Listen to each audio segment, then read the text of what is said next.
السلام علیکم میرے دوستو، آپ کو ایک مرتبہ پھر ہسٹری بائی عمر جیسے خوبصورت اسلامی تاریخی چینل کے اندر خوش آمدید۔ سامعین محترم، آج ہم آپ کے لیے لائے ہیں حضرت آدم کے دو بیٹے حضرت حابیل اور حضرت قابیل کا واقعہ۔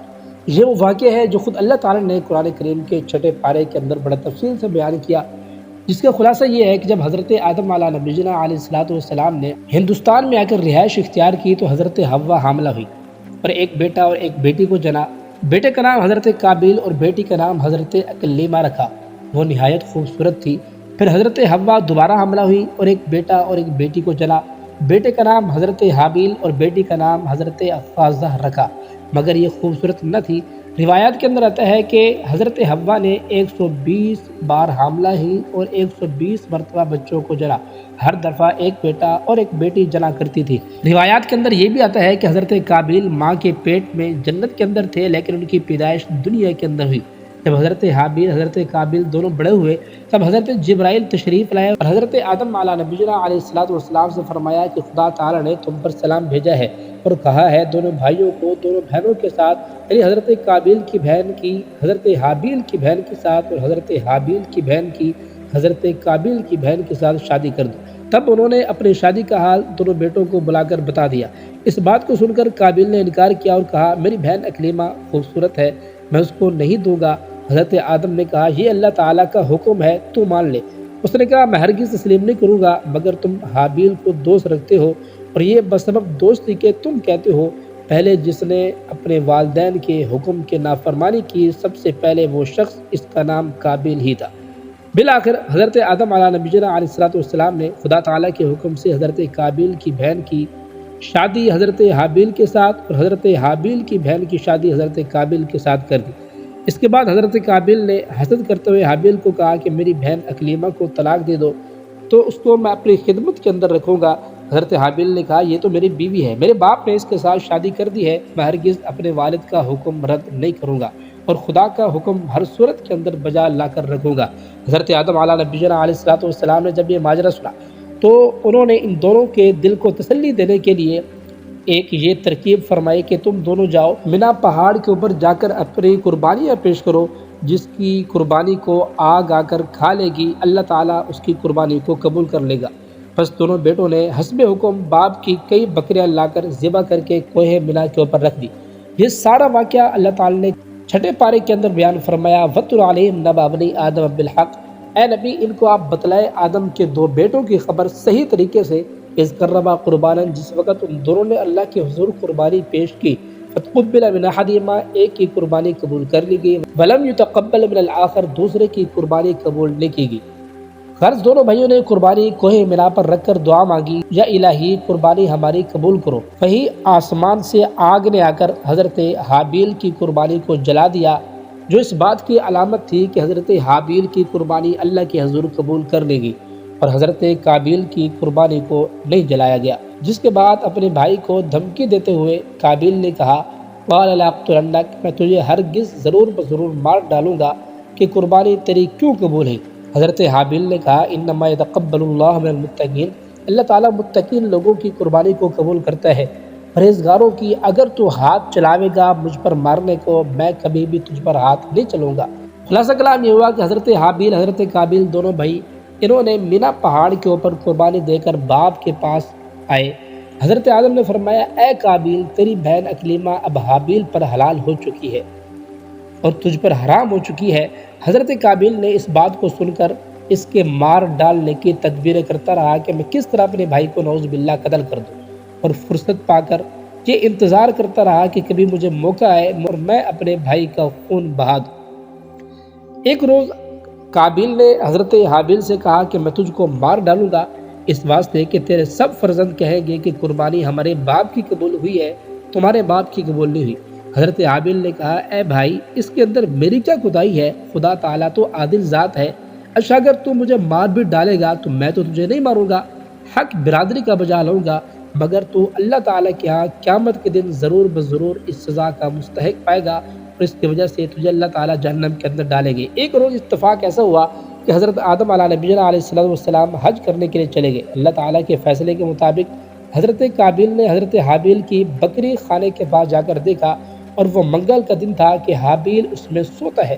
اس میں شک ہوا کہ اس کو کس طرح سے مار ڈالوں اس کے اندر، لیکن وہ سوچنے لگا کہ میں حضرت حابیل کو قتل کیسے کروں۔ ایک شیطان اسی وقت ایک انسان کی شکل کے اندر نمودار ہوا، سامنے سانپ بیٹھا تھا۔ شیطان نے سانپ کے اوپر کنکر مار کر شیطان نے سانپ کو مار دیا۔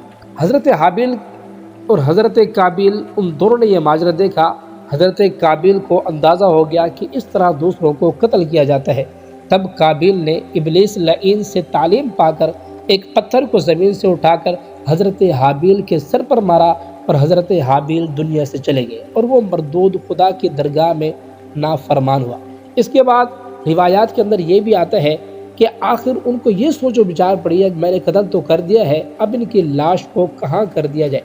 اللہ تعالیٰ کو منظور نہ تھا کہ اپنے دوست حضرت حابیل کو رسوائی کرے، تب اللہ تعالیٰ نے اسی وقت حضرت قابیل کے پاس ایک کوے کو بھیجا، جیسے کہ اللہ نے قرآن کریم میں فرمایا فَبَعَثَ اللَّهُ غُرَابًا يَبْحَثُ فِي الْأَرْضِ لِيُرِيَهُ كَيْفَ يُوَارِي سَوْءَةَ أَخِيهِ، جس کا ترجمہ یہ ہے کہ پھر بھیجا اللہ تعالیٰ نے ایک کوا جو زمین کو کریدتا تھا اور اس کو دکھاتا تھا کہ کس طرح چھپانا ہے میت کو۔ خلاصہ یہ ہوا کہ دو کوے اللہ تعالیٰ نے بھیجے اور وہ دونوں آپس میں لڑ پڑے، ایک نے دوسرے کو مار ڈالا، جس کے بعد دوسرے نے پہلے کو چونچ کے ذریعے زمین کو کرید کر اس کے اندر اس کو دفن کر دیا۔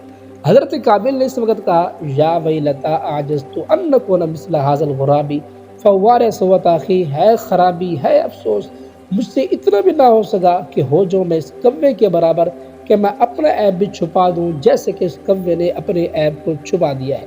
اسی صورت کے ضمن کے اندر مفسرین نے یہاں تک لکھا ہے کہ چونکہ یہ معاملہ قابیل کو اس وجہ سے پیش آیا کہ آج تک انسانیت کا قتل زمین پر ہوا ہی نہیں تھا۔ یہ پہلا انسان تھا جو دنیا سے جا رہا تھا جس کا نام حضرت حابیل تھا، جس کی وجہ سے حضرت قابیل اس حد تک عاجز آ گیا کہ میں کس طرح میں قتل کروں اور کس طرح ان کو میں زمین کے اندر چھپاؤں۔ اس کے بعد حضرت آدم علیہ نبینا علیہ السلام جب آپ مکہ سے واپس تشریف لائے تو حضرت حابیل کو بہت تلاش کیا مگر ان کو نہ پایا۔ اس کے بعد لوگوں سے پوچھنے لگے کہ کسی نے جواب دیا کہ چند روز سے معلوم نہیں کہاں چلے گئے ہیں۔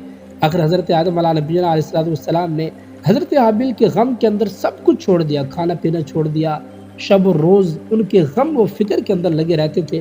ایک انہوں صبح کو خواب کے اندر دیکھا کہ حضرت حابیل ان کے خواب کے اندر ہے اور یہ لفظ بار بار پڑھ رہے ہیں الغیاث الغیاث المدد المدد، میری مدد کرے اے آدم والد، میری مدد کرے۔ حضرت آدم علیہ نبینا علیہ السلام چونکہ اللہ تعالیٰ کے نبی تھے، تعبیر کے ذریعے وہ جان گئے کہ کیا معاملہ ہو چکا ہے، اسی وجہ سے نیند سے چونک کر اٹھے اور زار و قطع رونے لگے۔ اسی وقت حضرت جبرائیل نازل ہوئے اور حضرت آدم علیہ نبینا علیہ السلام حضرت جبرائیل سے کہنے لگے کہ ہم اس کی قبر دیکھنا چاہتے ہیں، قابیل سے ہم بیزار ہیں۔ حضرت جبرائیل نے فرمایا آپ گریہ وزاری مت کیا کریں، اللہ تعالیٰ بھی خود اس سے بہت بیزار ہے۔ تب حضرت جبرائیل علیہ السلام نے ان دونوں کو اس کی قبر پر لے گئے۔ حضرت آدم نے جب دیکھا اور بولے اگر قابیل حابیل کو مارتا تو اس کا خون تو یہاں گرتا۔ حضرت جبرائیل نے فرمایا اس کا لہو زمین نے کھینچ لیا ہے۔ حضرت آدم علیہ نبینا علیہ السلام نے کہا لعنت خدا کی ہے اس زمین پر کہ جو خون میرے فرزند کا پی گئی۔ تب زمین نے خون کو اگل دیا اور یہ دیکھ کر حضرت آدم نے اور حضرت حوا نے اس کی قبر کو کھود کر حضرت حابیل کو باہر نکالا۔ جب باہر نکالا تو دیکھا کہ ان کے مغز سے مسلسل خون بہہ رہا ہے اور خون رس رہا ہے۔ یہ دیکھ کر اور بھی بہت سا دونوں روئے اور ان کے رونے سے آسمان کے فرشتے بھی روئے۔ آخر حضرت آدم نے حضرت حابیل کی لاش کو تابوت میں بند کر کے اپنے مکان میں لائے۔ حضرت ابن عباس کی روایت کے مطابق حضرت آدم نے 40 روز تک اس تابوت کو تمام عالم کے گرد پھیرایا۔ جس جگہ وہ جاتے تھے وہ جگہ بھی یہ ظلم دے کر رویا کرتی تھی، پرندے بھی رویا کرتے تھے، حتیٰ کہ ایک ایک چیز پر گریہ و زاری طاری ہو گئی۔ بالآخر حضرت آدم علیہ نبینا علیہ السلام نے حضرت حابیل کو اپنے مکان کے اندر لا کر دفن کر دیا۔ ناظرین آپ نے دیکھ لیا کہ کس طرح حضرت حابیل حضرت قابیل کا واقعہ ہوا تھا۔ اس طرح کے مزید خوبصورت ٹرانسمیشن دیکھنے کے لیے آپ ہمارے چینل کو سبسکرائب کر سکتے ہیں اور کمنٹ کے اندر ایک رائے بھی ضرور دیں، لائک بھی ضرور کریں، اور یہ ہمارا جو بڑی محنت سے ہم نے واقعہ یہ آپ کے سامنے بیان کیا ہے، یہ واقعہ اپنے دوسرے دوستوں کو بھی دکھائے تاکہ وہ بھی جان لیں کہ حضرت حابیل حضرت قابیل کی واقعے کی حقیقت کیا ہے۔